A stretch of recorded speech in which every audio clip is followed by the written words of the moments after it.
नमस्कार दोस्तों, सभी साधकों को और आपके अंदर बैठे उस परमात्मा को मेरा नमस्कार। आज का लेसन है दुख क्यों होता है, यानी दुख का कारण क्या है। गौतम बुद्ध ने अपने जीवन में दुख का कारण ढूंढा था और एक्चुअली में बताऊं, दुख होता है हम कंपेयर करते हैं। जब हम दूसरों से तुलना करते हैं, यही सबसे बड़ा दुख का कारण है। आप कोई भी काम करो, आप दूसरों से तुलना करोगे तो उस तुलना के कारण आप ज़्यादा दुखी होते हो। खुद से तुलना करो, आप खुद पर इम्प्रूवमेंट देखो, आपको कभी दुख नहीं होगा। तो एक बुद्ध की कहानी सुनाता हूँ मैं आपको कि दुख किस प्रकार ख़त्म होता है, कौन सा कर्म योग है जिसके कारण हमें दुख नहीं होता है। बहुत समय पहले भारत के एक छोटे से गांव में सुधीर नाम का युवक रहता था। वह बहुत मेहनती था, लेकिन हमेशा दुखी रहता था। वह सोचता था, मैं इतना काम करता हूँ, फिर भी मुझे सफलता क्यों नहीं मिलती। लोग मेरी मेहनत की कद्र क्यों नहीं करते। धीरे धीरे उसके मन में क्रोध और निराशा भरने लगी। पास के वन में महान संत गौतम बुद्ध ठहरे हुए हैं। लोग कहते थे कि बुद्ध लोगों के दुख का कारण बताते हैं और उन्हें शांति का मार्ग दिखाते हैं। सुधीर ने सोचा, शायद मुझे भी अपने सवाल का जवाब मिल जाए। सुधीर जंगल में बुद्ध के पास पहुंचा। वहाँ बहुत सारे लोग बैठे थे और बुद्ध शांत भाव से सबको उपदेश दे रहे थे। सुधीर ने नम्रता से पूछा, भगवान, मैं बहुत मेहनत करता हूँ, पर मुझे खुशी नहीं मिलती। मेरे मन में हमेशा चिंता रहती है कि मेरे काम का फल क्या होगा, मैं क्या करूँ। बुद्ध मुस्कुराए और बोले, सुधीर, तुम्हारा दुख कम करने से नहीं बल्कि फल की चिंता से है। सुधीर ने आश्चर्य से पूछा, फल की चिंता से? बुद्ध बोले, हाँ, जब मनुष्य काम करता है और हर समय परिणाम के बारे में सोचता रहता है तो उसका मन अशांत रहता है, अशांत हो जाता है। तो बुद्ध ने इस चीज़ के लिए उसको एक और कहानी सुनाई कि एक गांव में दो किसान रहते थे, राम और श्याम। राम हर दिन खेत में मेहनत करता था। वह बीज बोता, पौधों को पानी देता और पूरी लगन से काम करता। लेकिन वह हमेशा सोचता रहता, अगर फसल खराब हो गई तो, बारिश नहीं हुई तो। इस चिंता के कारण वह हमेशा दुखी रहता। दूसरा किसान श्याम भी उतनी ही मेहनत करता था, लेकिन वह सोचता, मेरा काम मेहनत करना है, बारिश होगी या नहीं यह प्रकृति पर निर्भर है। इसलिए वह खुशी खुशी काम करता था। कुछ साल बाद दोनों की फसल कभी अच्छी होती, कभी खराब। लेकिन फर्क यह था, राम हमेशा दुखी रहता था जबकि श्याम हमेशा शांत और संतुष्ट रहता था। तो बुद्ध ने सुधीर से पूछा, तुम्हें क्या लगता है, राम दुखी क्यों था?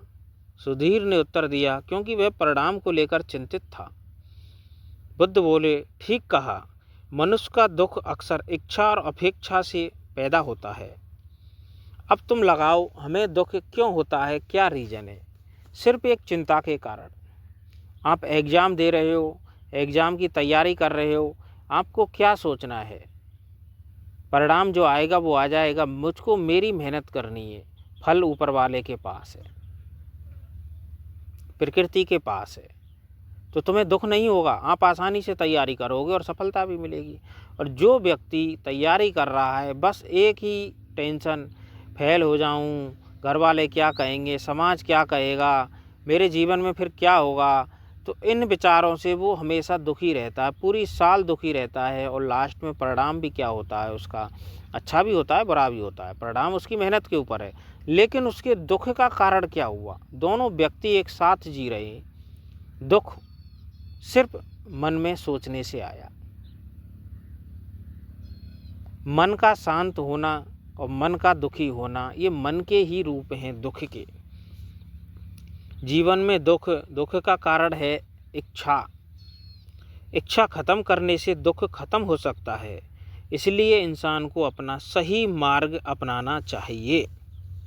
इंसान को अपनी ईमानदारी से काम करना चाहिए, बिना लालच के काम करना चाहिए और बिना किसी को कोई नुकसान भी नहीं पहुंचाना चाहिए। जब मनुष्य बिना स्वार्थ के कोई कर्म करता है तब उसका मन शांत रहता है। उसको कहते हैं निष्काम कर्म योग।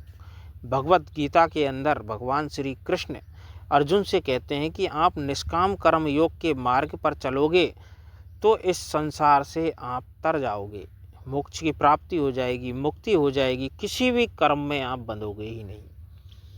चाहे आप कैसा भी कर्म करो, बंधनों में आप आओगे ही नहीं। निष्काम कर्म योग एक ऐसा योग है, उस कर्म करने से, निष्काम कर्म योग की तरह कोई इंसान जीता है तो उसको किसी भी प्रकार का दुख होगा ही नहीं। सुख और दुख से परे जो इंसान अपनी ज़िंदगी जीता है वो ही इंसान मोक्ष की प्राप्ति कर सकता है। जब गौतम बुद्ध ने सुधीर को ये बातें बताईं तो तब सुधीर की आंखें खुल गई। उसने सोचा, मैं काम तो सही करता था लेकिन हर समय परिणाम के बारे में सोचकर खुद को दुखी करता था। उसके बाद उसने निश्चय किया कि वह अपना काम पूरी लगन से करेगा लेकिन परिणाम की चिंता नहीं करेगा। वहाँ गांव में लोगों की मदद भी करने लगा। धीरे धीरे उसका मन शांत हो गया। लोग भी उसकी अच्छाई से प्रभावित होने लगे। कुछ साल बाद सुधीर गांव का सबसे सम्मानित व्यक्ति बन गया। एक दिन उसने बुद्ध से फिर मुलाकात की और कहा, भगवान अब मुझे समझ में आ गया कि सच्ची खुशी मेहनत और सेवा में है, ना कि फल की चिंता में। इंसान इस चीज़ को समझ जाता है तो वो इस संसार के बंधनों में नहीं पड़ता है। बस समझने का खेल है। बुद्ध मुस्कुराए उस समय और बोले, जब मनुष्य निष्काम भाव से कर्म करता है तभी वह सच्ची शांति प्राप्त करता है। बड़े बड़े राजा महाराजा आ गए लेकिन किसी को शांति नहीं मिली। दुख में ही उसका जीवन गया। किसी न किसी चीज़ से बंधा रहा और जन्म मरण के चक्कर में फंसा रहता है। कर्म करना हमारा कर्तव्य है। परिणाम की चिंता दुख का कारण बनती है। परिणाम मत देखो, परिणाम ईश्वर देगा। आप मेहनत करो। आपके पास 10 बीघे खेत है, आपका काम है मेहनत करना, लेकिन आप उस फसल की चिंता करते रहते हो, ज़्यादा फसल नहीं हुई, कम हो गई, घाटा कैसे होगा, मुनाफा कैसे होगा। अरे जो होगा वो हो जाएगा। जो कर्म किया है वही होगा। इस संसार में कर्म का ही नियम चलता है, फल का कोई नियम नहीं है। भगवान श्री कृष्ण ने साफ संकेतों में अर्जुन से गीता में कह दिया है, कर्म तुम्हारे हाथ में है, फल आपके हाथ में नहीं है। जितना कर्म करोगे फल उतना ही मिलेगा। कब मिलेगा, कैसे मिलेगा, वो ईश्वर के हाथ में है। क्योंकि पूर्व जन्मों के कर्जा हमारे ऊपर रहते हैं।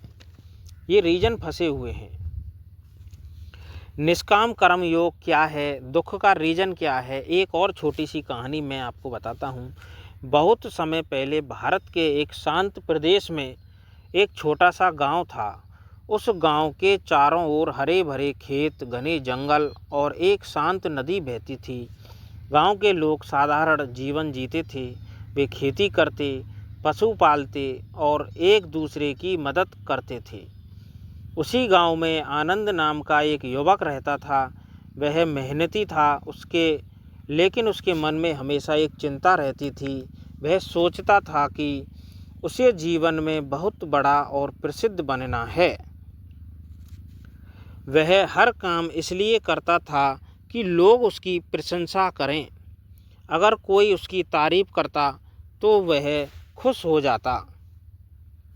अगर कोई उसकी मेहनत को नज़रअंदाज कर देता तो वह दुखी हो जाता।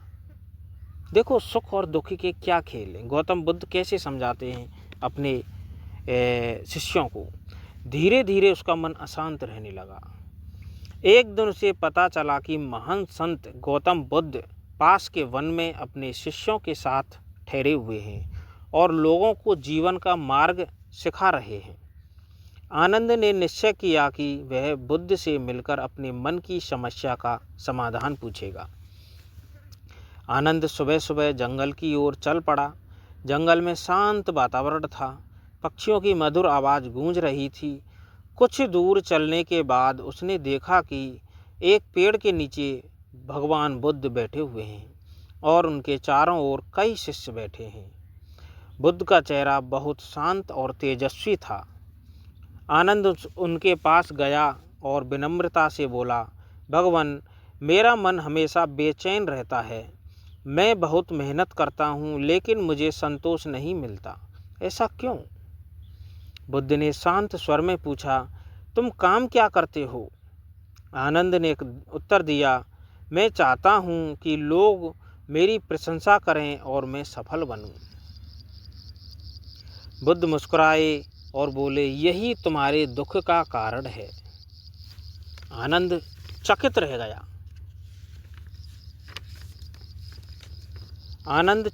गया। बुद्ध ने आनंद को एक उदाहरण दिया। उन्होंने कहा, मान लो कोई व्यक्ति भूखे को भोजन देता है लेकिन उसके मन में यह विचार आए कि लोग उसकी प्रशंसा करें, तो वह सच्ची सेवा नहीं है, दिखाने की सेवा हुई है। लेकिन अगर कोई व्यक्ति किसी की मदद सिर्फ करुणा दया के कारण करता है तो वह सच्चा कर्म है। बुद्ध ने कहा, सच्चा कर्म वही है जिसमें स्वार्थ ना हो। एक जंगल में बुद्ध ने आनंद को एक और कहानी सुनाई। एक जंगल में एक गरीब लकड़हारा रहता था। वह रोज जंगल से लकड़ी काटकर गांव में बेचता था। एक दिन उसे रास्ते में एक घायल यात्री मिला। लकड़हारे ने अपनी लकड़ी छोड़ दी और उस व्यक्ति की मदद करने लगा। उसने उसे पानी दिया, घाव साफ किया, उसे सुरक्षित स्थान तक पहुंचाया। उसने सब बिना किसी लालच के किया। कुछ दिन बाद वही यात्री एक धनी व्यापारी निकला। उसने लकड़हारे की ईमानदारी देखकर उसे काम दे दिया। धीरे धीरे लकड़हारे का जीवन सुधर गया। बुद्ध ने कहा, जब काम निस्वार्थ होता है तो उसका फल अपने आप मिलता है। बुद्ध की बातें सुनकर आनंद के मन में गहरा परिवर्तन आया। उसके समझ में आ गया वह अब तक सिर्फ प्रशंसा के लिए काम करता था। उसने निश्चय किया अब वह अपने काम को सेवा समझकर करेगा। वह गांव लौट आया और लोगों की मदद करने लगा। बूढ़ों की सहायता करता था, गरीबों को भोजन देता था, बच्चों को पढ़ाता।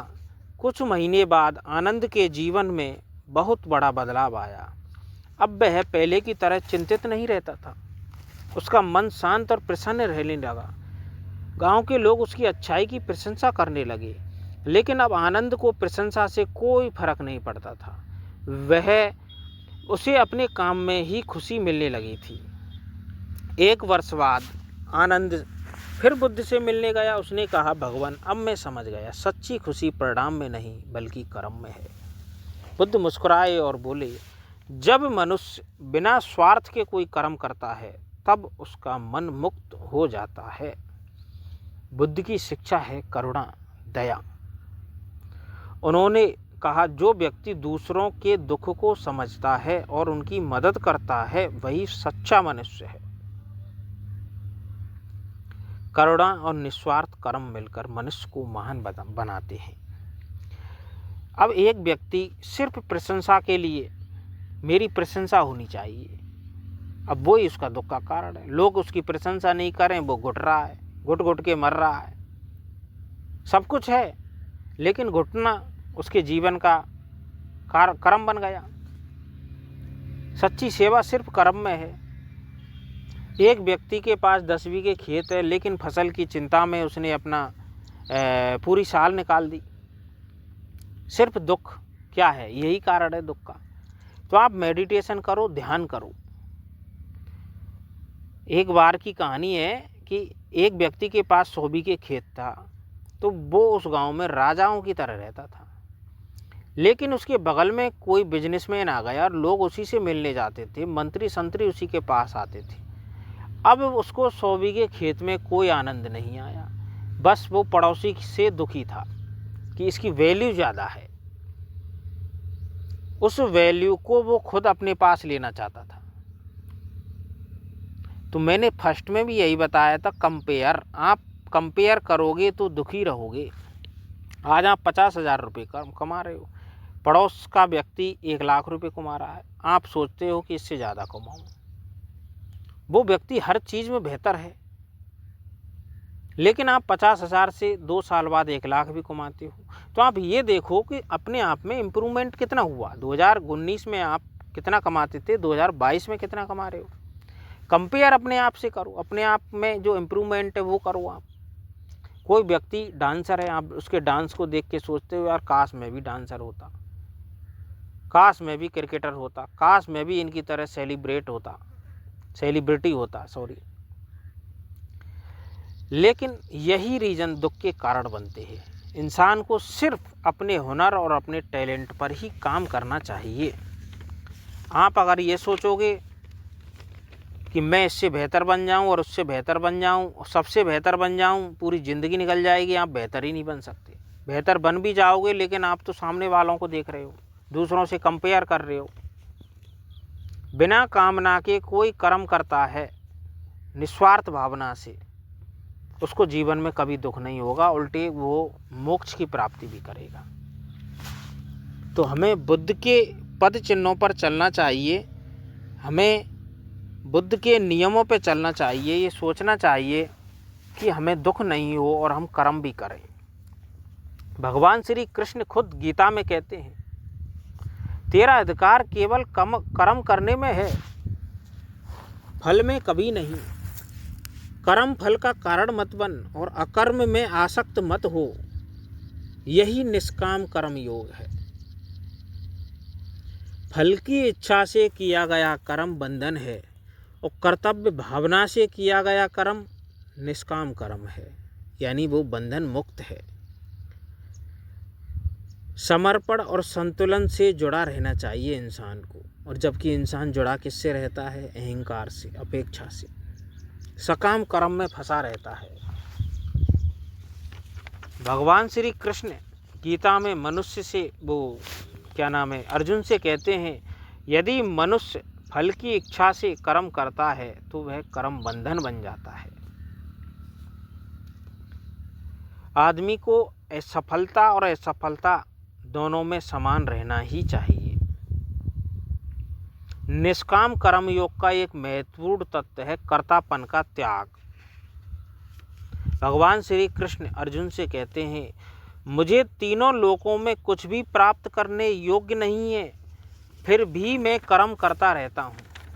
भगवान श्री कृष्ण स्वयं कर्म करते हैं, क्योंकि इस पृथ्वी का संतुलन बनाने के लिए। अगर संतुलन नहीं बनेगा तो मामला सारा खराब हो जाता है। निष्काम कर्म केवल व्यक्तिगत मुक्ति नहीं बल्कि सामाजिक कल्याण का मार्ग है। भगवान श्री कृष्ण खुद गीता में अर्जुन से कहते हैं, जो कुछ तुम करते हो, खाते हो, दान देते हो या तप करते हो, वह सब मुझे अर्पित करो। जब कर्म ईश्वर को अर्पित हो जाता है तब वह बंधन नहीं बनता। हमारा मेन मकसद क्या है? मोक्ष की प्राप्ति करना, जन्म मरण से मिटना। गीता का भी अंतिम उद्देश्य मोक्ष है। निष्काम कर्म से चित्त शुद्ध होता है और चित्त शुद्ध होने पर ज्ञान उत्पन्न होता है और ज्ञान से मोक्ष प्राप्त होता है। इसलिए हमें संतों की वाणी सुननी चाहिए। भगवान श्री कृष्ण ने जो गीता लिखी है उसको भी पढ़ना चाहिए। इस संसार में कोई देवी देवता, कोई कुछ नहीं है। भगवान श्री कृष्ण जो बताते हैं कि एक ही ब्रह्म है, सब रूपों में वो ही जाते हैं सब जगह, उन्हीं का काम है। तो इसी भाव के साथ सभी साधकों को और आपके अंदर बैठे परमात्मा को मेरा नमस्कार।